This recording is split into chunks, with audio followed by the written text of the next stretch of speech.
Assalamualaikum warahmatullahi wabarakatuh. Hari ini insya-Allah kita akan mempelajari pendidikan Islam tingkatan 5 dalam bidang akhlak yang bertajuk Tawaduk Menzahirkan Kesucian Jiwa.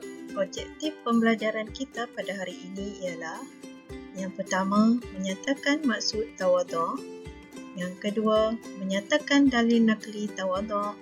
Yang ketiga, menyenaraikan contoh tawaduk Rasulullah.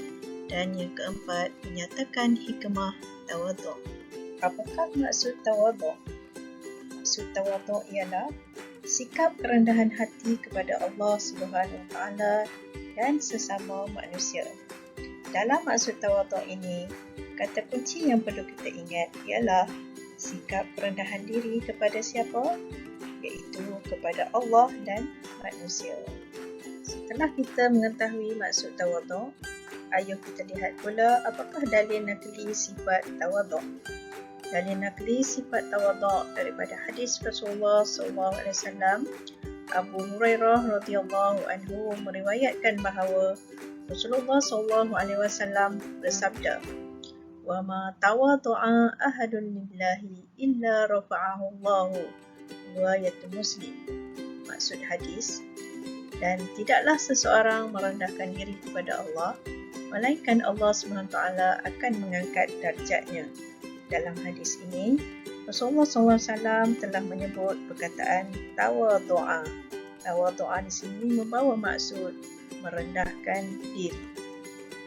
Seterusnya kita lihat pula contoh tawaduk Rasulullah SAW. Contoh yang pertama, tawaduk dalam pergaulan.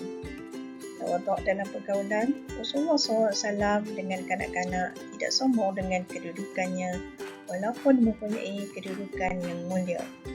Baginda sebaliknya menghormati dan menyayangi kanak-kanak, bersikap lemah lembut dan mengasihi mereka. Anas bin Malik meriwayatkan baginda selalu menyantuni dan mendahulukan salam ketika bertemu dan membelai rambut mereka. Begitulah contoh tawaduk Rasulullah dalam pergaulan, iaitu baginda sentiasa memuliakan kanak-kanak. Mari kita lihat pula contoh kedua, iaitu sifat tawaduk Rasulullah dalam kehidupan rumah tangga. Rasulullah SAW sentiasa membantu isteri melayani keluarga dan menguruskan rumah tangga. Urwah bin Zubair berkata, seseorang bertanya kepada Sayyidatina Aisyah, adakah Rasulullah bekerja di dalam rumah? Sayyidatina Aisyah menjawab, baginda menampai selipar, jahit pakaian dan melaksanakan tanggungjawab dalam rumah tangga seperti orang lain. Begitulah contoh tawaduk Rasulullah dalam kehidupan berumah tangga, iaitu sentiasa membantu isteri dalam menguruskan hal rumah tangga. Contoh seterusnya iaitu sifat tawaduk Rasulullah dalam makan dan minum. Rasulullah SAW tidak pernah mencela makanan yang disediakan. Jika baginda menyukai makanan tersebut, baginda akan memakannya. Apabila baginda tidak menyukainya, baginda meninggalkannya. Baginda tidak menzahirkan perasaannya, sebaliknya berdiam diri.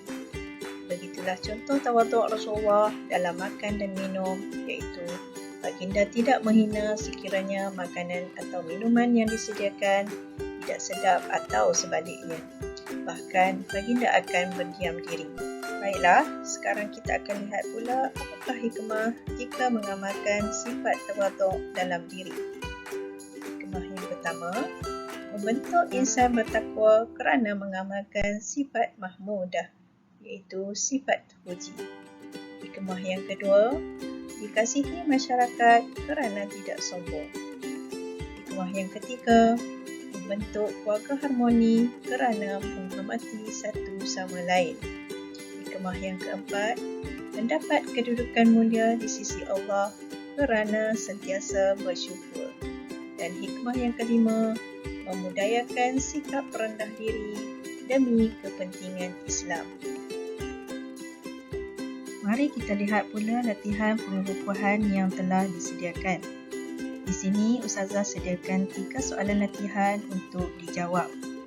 Soalan yang pertama, apakah maksud tawaduk? Soalan yang kedua, jelaskan 2 cara mengamalkan sifat tawaduk dalam menuntut ilmu. Soalan yang ketiga, terangkan 2 kesan mengabaikan sifat tawaduk dalam kehidupan seharian. Baiklah, mari sama-sama kita bincangkan apakah jawapan bagi setiap soalan tersebut. Soalan pertama, apakah maksud tawaduk? Untuk jawapan soalan ini, pelajar mesti menyatakan maksud tawaduk. Contoh jawapannya, maksud tawaduk ialah sikap kerendahan hati kepada Allah Subhanahu Wa Taala dan sesama manusia. Soalan kedua, jelaskan 2 cara mengamalkan sifat tawaduk dalam menuntut ilmu. Untuk jawapan soalan ini, pelajar perlu memberi perhatian kepada cara mengamalkan sifat tawaduk dalam menuntut ilmu. Pelajar perlu menjawab dalam bentuk poin. Jadi, apakah jawapannya? 2 cara mengamalkan sifat tawaduk dalam menuntut ilmu ialah yang pertama, sentiasa memberi sepenuh perhatian ketika guru mengajar. Jawapan yang kedua, sentiasa membantu rakan-rakan yang lemah dalam pelajaran. Soalan ketiga, terangkan 2 kesan mengabaikan sifat tawaduk dalam kehidupan seharian. Soalan ini berbentuk terangkan. Ia memerlukan jawapan kepada isi dan huraian. Contoh jawapannya, 2 kesan mengabaikan sifat tawaduk dalam kehidupan seharian ialah, jawapan yang pertama, dihina oleh masyarakat, isi, kerana bersifat sombong, huraian. Jawapan yang kedua, kehidupan keluarga akan porak-poranda, isi, kerana tidak menghormati antara satu sama lain, huraian. Selain daripada contoh jawapan yang diberikan, pelajar boleh cuba mencari jawapan sendiri.